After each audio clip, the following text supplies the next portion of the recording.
In this video, I am going to discuss Narcotic Drugs and Psychotropic Substance Act 1985. So this is a very exhaustive act, and the provisions of law is very strict, and statutorily very strict compliance is required. And as because the punishment is very severe and rigorous punishment is prescribed under this act, that's why statutory all whatever the rules and regulations are there, that must be meticulously and sincerely it must be established by the prosecution to warrant a case of conviction against the accused. So first of all, let us discuss some of the important materials or ingredients that constitute narcotic drugs. Charas, ganja, cannabis, coca derivatives, brown sugar, opium, poppy straw, all these are, and many other derivatives also, these are some of the important components of these narcotic drugs. So these are some of the materials called as narcotic drugs. Now let us discuss some of the important provision relating to this statutory act. Section 4 of this act that says central government shall take measure to prevent illicit trafficking of and narcotic drugs. That means central government shall take all the steps under section 4 of this act so that the illicit trafficking, that means the supply of these drugs, shall not be made, and there will be sufficient restrictions shall be imposed by the central government under section 4 of this act. Then section 8 of this act relating to certain prohibition for cultivating coca plant or opium, poppy and cannabis plant. Cannabis is also otherwise called ganja. So there is a complete restriction under section 8 of the act. Nobody can cultivate any ganja. So any time there is a cultivation of ganja, it was detected by this excise people or somebody authorized under this act, they used to destroy the same. That's why it is prohibited under section 8. That is a complete prohibition of cultivation of any sort of coca plant, ganja, cannabis, all these are strictly prohibited under this statutory section. So this prohibition is should be strictly complied, and that's why all these staff, those who are employed under these statutory acts, or any people of excise department, police, sometimes police also, they used to destroy all these things that is given under section 8. Now let us come to very important provision, section 20, that relates to punishment for contravention of in relates to cannabis plant or cannabis plant or cannabis. That means certain contravention, that rule is given under section 20 of this act. First, some of the important aspect of this section 20 is called, first, no person shall cultivate cannabis plant. This is one of the important aspect. There is complete restriction of cultivation of cannabis plant. Second thing, no person shall produce, manufacture, possess, sell, purchase, transport any sort of anything which is contravening this act. That means any sort of this narcotic drugs shall not be possessed, shall not be manufactured, shall not be transported, shall not be sold in the market, or it cannot be manufactured. There is complete restriction. Anybody who is contravening all these things regarding selling, purchasing, manufacturing, transporting, he will be punishable under section 20 of this act. So now in relation to this possession, certain quantity, certain types of quantity are prescribed under this act. First is called small quantity. What is called small quantity? So any quantity where it is punishment prescribed is small quantity, 6 months imprisonment and 10,000 rupees is fine is imposed. And second is higher than the small quantity and but the lesser than the greater quantity, that is called lesser quantity. So in that case, lesser quantity material, the punishment prescribed is rigorous imprisonment of 10 years and also fine of rupees 1 lakh. And another is called, third is called, which is a larger quality, that is called commercial quality. Commercial quality, it shall not be, the punishment is, it shall not be less than 10 years, but it may go up to 20 years. Similarly, it shall not be less than fine of rupees 10 lakhs, 1 lakh, but it may go up to 2 lakhs. So these are some of the statutory punishment prescribed for any contravention under this section 20 that is given for the small quantity, for commercial lesser than commercial quantity, and another is called commercial quantity. So these are three types of quantities supplied or prescribed under this act coming under section. Any sort of contravention or any sort of contravention in relation to possession, manufacturing, transporting, all are punishable. But here the prime importance are taken into possession. Then now let us come to when the act is very strict, the standard of proof should be also very strict. So strict proof of compliance is required. That's why, because many sections are mandatory in character. So once there is a deviation from the mandatory character that is given under the statutory act, definitely the benefit shall go to the accused, and accused will be acquitted from the if there is any sort of contravention. Now let us come to very important aspect of law under this section 22, that is called punishment for contravening psychotropic substance. Any person who is contravening any of the order that is given under this law, he will be punishable under section 22, that is called punishment of contravention of psychotropic substance. That means any person who sells, manufactures, possess, transport or any of these psychotropic substance, then he shall be punishable under section 22 of this act. So substance possession, transportation, possession, manufacturing, all these are attracting penal provision section 22 of this NDPS act. So any sort of possession of any narcotic substance or psychotropic substance, it is punishable under section 22 of this act. Now we will discuss another aspect, important punishment chapter, that is given under section 24, punishment for external dealing of narcotic drugs and psychotropic substance. Any person who is supplying drugs to outside of India or territory of India, at that time the central government has made a very stringent punishment for that. Punishment of RI not less than 10 years of imprisonment, or it may go up to 20 years. Very strict law is there. Nobody is authorized under this law to transport any narcotic drugs and substance, narcotics drugs and psychotropic substance to transport or to transport the same or to sell outside the territory of India. So that is given under section 24 of this act. Now let us discuss in categorically what is the measurement of weight and what is the quantity that is required to constitute these three categories. Small quantity of ganja. What is called small quantity of ganja? If anybody possesses up to 1000 gram of ganja, it is coming under small quantity of ganja.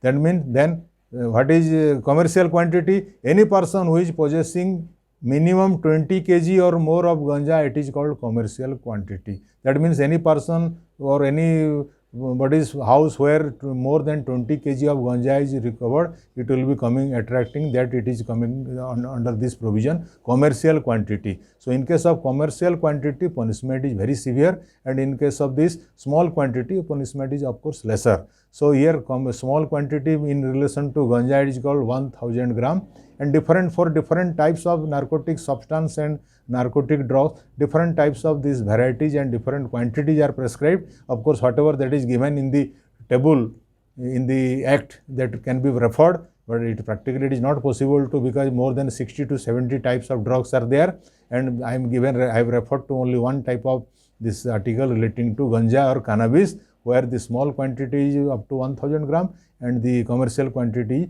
is 20 grams or more. So these are relating to the quantity of the material as per in consonance with the table supplied in the act. Now let us come to very important section 28, punishment for attempt to commit offence. Any person who has not committed the offence or attempt has been made, so in that case also it is punishable under section 28 of the act. That means any person who is attempting to transport or attempting to possess, but actually possession has not been taken off, but any sort of attempt also punishable under this act, just like our statutory law, that is called Indian Penal Code. Many of the offences are also punishable under attempt stage. So similarly also here also simple attempt is also punishable. Not that only possession is punishable, of course punishable possession, the importance of this act based on the possession.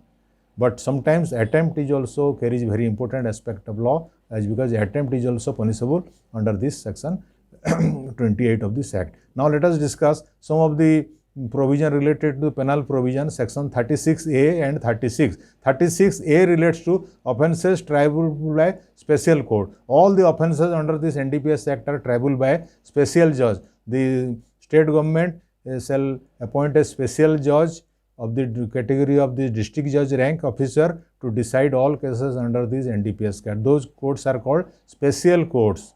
So the special courts are appointed by the government or central government as per section 36A of the act. and another section, constitution of special court, that is given under section 36. The government for special trial of these offences under special notification shall in the official gazette shall appoint special court for trial of all these offences under that is given under section 36. The government by virtue of the notification shall appoint special judges and as a special court to decide and to adjudicate all dispute and all cases coming under NDPS Act 1985 Act. So these are constitution of different types of court, and the court is called special court, that is given under section 36 and 36A of this act. Now we will come to very important provision relating to power of court to release certain offenders on probation, that is given under section 98. If somebody has committed offence for the first time in his life and there is no record of any prior involvement of any person in relation to that type of crime or supply of any these drugs or any possession of any drugs, in that case section 39 can also be invoked,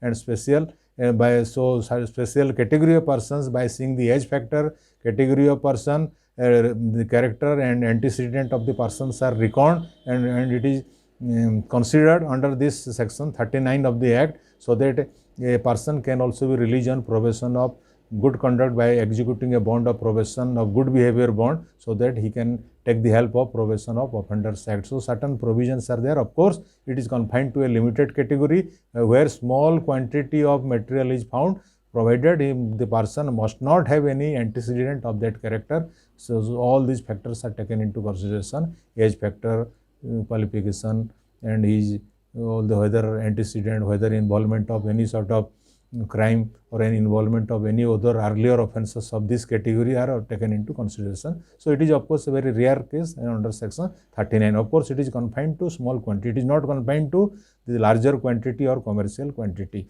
So this is relating to section 39. Now we will discuss another important aspect: power of entry, seizure and search.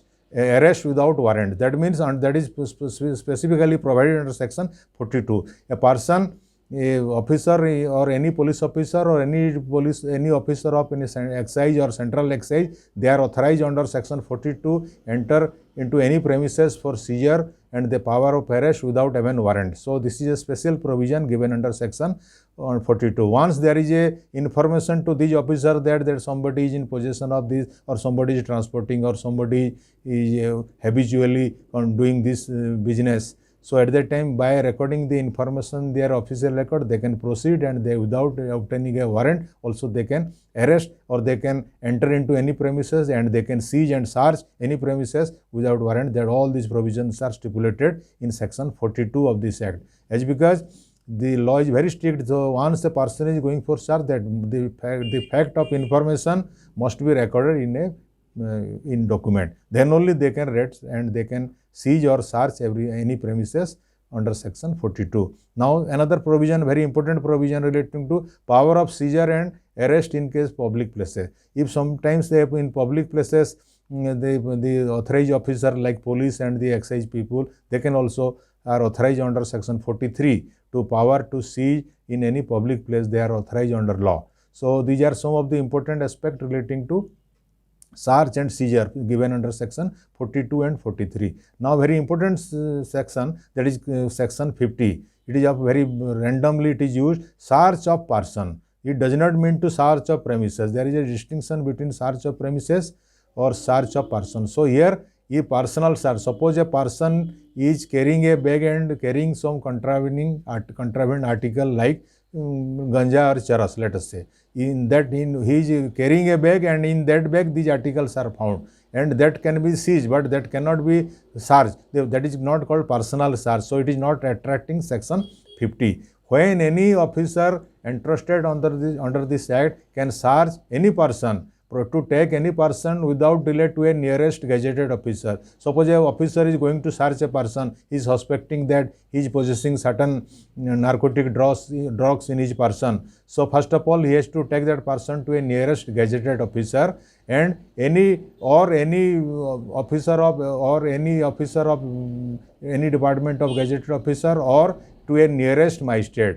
So a valuable right is accrued to the person. He will be asked his option will be taken whether he will be searched by a gazetted officer or he will be taken to a nearest magistrate. So these two options must be explained by the searching officer. The officer who is going to conduct the search or seizure, going to seize the material from the person in compliance to section 50, he must give a option, he must take the option and he must give the option so that the person will answer. If he is choosing to taken to a gazetted officer or he will be searched by, he will be taken to a nearest magistrate, accordingly the person has to do like that. So this is very important provision. Any contravention or any deviation from this, because this act, this provision is very mandatory provision, any deviation or anything which is not strictly complied, the benefit shall go to the accused. But one thing you have to remember, when a woman is going to be searched, the search must be done by a woman officer only. A man person or male person cannot search a woman. If there is any deviation from this, then definitely the woman will be given benefit. So these are some of the important provisions given relating to search of a person enumerated under section 50 of the act. Now we will discuss very important aspect, section 55, police to take charge of article seized. Once the article is seized, it is the duty of the officer who has seized, he has to hand over the article to the nearest police officer, so that the nearest police officer will take charge of the article by further again it will be sealed at a official, whatever the seal is, that will be affixed over the seal.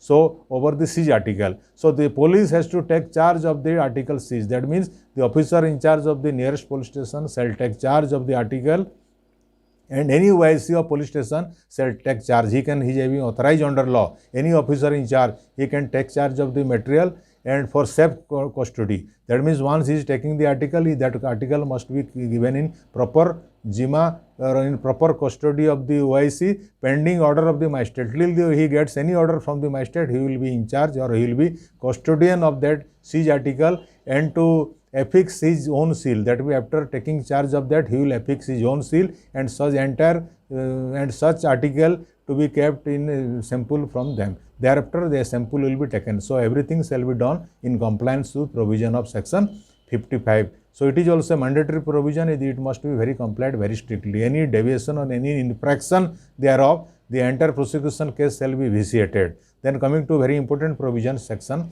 57 of this act, that is called report of seizure and arrest. Once a person is arrested in connection with any offence under this act, or any material, any contravening material that is seized from possession of any person, when arrest or seizure made, he shall within 48 hours of such arrest or seizure make a full report of the same, and the particulars of his that information must be immediately sent to the immediate official superior. That means anybody who is officially superior to that officer, who once the factum of seizure or arrest is made, it is the incumbent duty of that officer to inform his official superior. Whoever may be the immediate officials, we should emphasize the word immediate official superior. Suppose a sub-inspector has seized, his immediate official superior may be inspector. Suppose a inspector has seized, his immediate official superior may be DSP. So immediately, so once a seizure of any material or any arrest has been made, it is the incumbent duty within 48 hours. The strict compliance of this act is mandatory. Within 48 hours, it must be intimated to the immediate official superior, so that it will be intimated that there is a seizure or some material contravened articles have been seized. So all these things are very strictly followed. If any sort of deviation, suppose it has been not been informed, so definitely for that infraction of law, the benefit will go to. So in many cases, many of the accused persons have been acquitted from under this act, under this section 57, section 50. Sometimes the erring police officers, the erring excise people, they used to commit mistake. Sometimes they, while carrying a bag, they used to seize the bag. But and they used to search the person of the person. It is definitely non-compliance of the provision, and it is deviation from the compliance. So any deviation from these strict mandatory provisions like 50, 57, 55, the entire case of the prosecution shall suffer. Then coming to last portion of law, as because the law is very rigorous law and punishment is very severe, strict compliance of law is very statutorily, it is expected from the prosecution. Standard of proof, it is very heavy on the prosecution. The law says under this statutory act, standard of proof should be very heavy, and there should not be any sort of lacuna. If any lacuna is there, the entire benefit shall be given to the accused. And coming to the last portion of this act, section 58, punishment for vexatious entries or search or seizure. If any person with certain malicious intention, vexatiously without any reason to harass a person or to public, vexatiously going entry, coming into search or seize something, and it was found that his intention was malafide and vexatiously he has committed the offence, so he will be punishable under section 58. And at that time it will be the duty of the prosecution to prove that all these things are done vexatiously. For that, punishment is also prescribed. So in that case, the punishment may be also given. Fine, 6 months imprisonment is prescribed under section 58. Sometimes it may the person may be penalized if he has done the vexatious things, false entry and false seizure list, and to make out a case, fine up to 1,000 rupees also prescribed under section 58 of this act. So as because the mandates of law is very rigorous under this act, because severe punishment for this commercial quantity, smaller quantity. So here possession is a very prime aspect of law. Simple possession of any this contraband article, narcotic drugs or any sort of psychotropic substance, it attracts the penal provision, and all these things are punishable under section 42 of this act, or section 20 of this act. The severe punishments are prescribed. As because the punishment is very rigorous and severe, that's why the compliance is also expected from the prosecution. The compliance should be very meticulously and very sincere. So these are in details of this Narcotic Drugs and Psychotropic Substance Act.